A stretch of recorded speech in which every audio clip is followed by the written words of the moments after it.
A word is a very large painting crafted by the Spanish artist Ángeles Santos. It depicts a surreal cubic planet set in an unknown sky.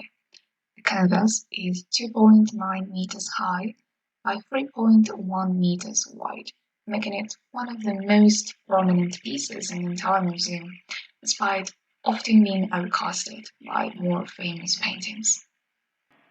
As said before, the painting shows a surreal cubic word meant to encompass all that the painter had known in her short lifespan. She was 18 years at the time.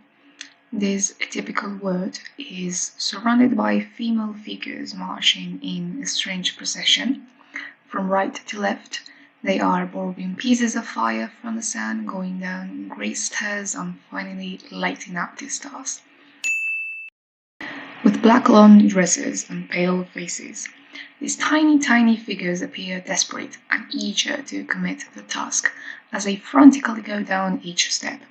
The sky, dotted with the freshly lit stars, is painted in foggy and obscure blue shades, apart from the white tones reserved for the clouds and the yellow sun placed at the upper right corner. Now, coming back to the lower right corner, 5 bald women sing lullabies and play instruments to their babies in an attempt to induce their sleep. Their skeleton-like bodies highly match the thin material of the instruments, a harp and a flute.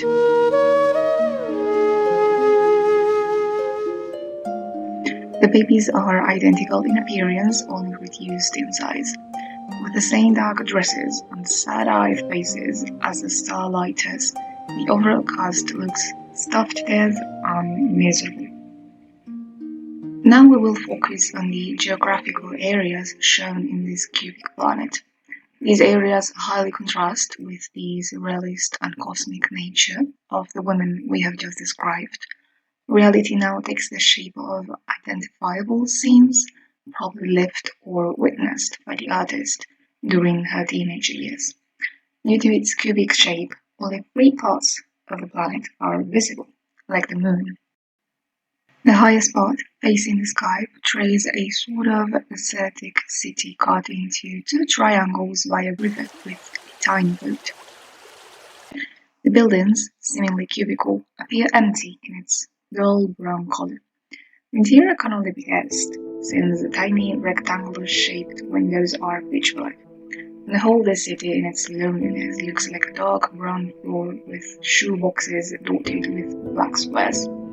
However, some building walls are missing, showing us the inside of the houses.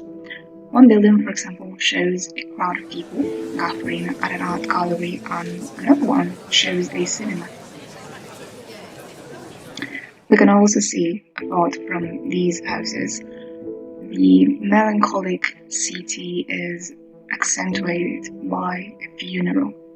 The right, a church is holding the religious ceremony, with inhabitants accepting the building as they march in procession to the left part, where a cemetery can be seen. Finally, angel-like figures emerge from the graveyards, and they ascend to the sky, probably to the heavens.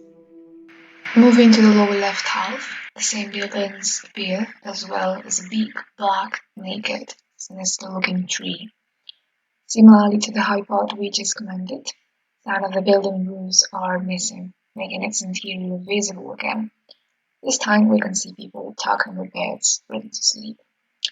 Finally, this section of the planet has its own train, whose rails go through the land as a drilling machine, making its way to the lower right half. The train cuts the city into 2 triangles, from the lower left corner to the upper right corner. Let's end with a description of this last half, situated in the lower right corner of the planet. Again, more buildings, but the atmosphere seems overly funnier and filled with more life. It has a football match with playful kids, lake surrounded by tiny residential buildings filled with youthful swimmers, and a small aircraft next to it. The ancient vintage appearance of the plane reminds us of the first models from the 1920s, probably because the painter was just discovering these vehicles as they were being invented. Now, this is the end of the description. However detailed it can be, this painting conforms to the surrealist movement, making any interpretation quite difficult and probably insufficient without the author's explanation.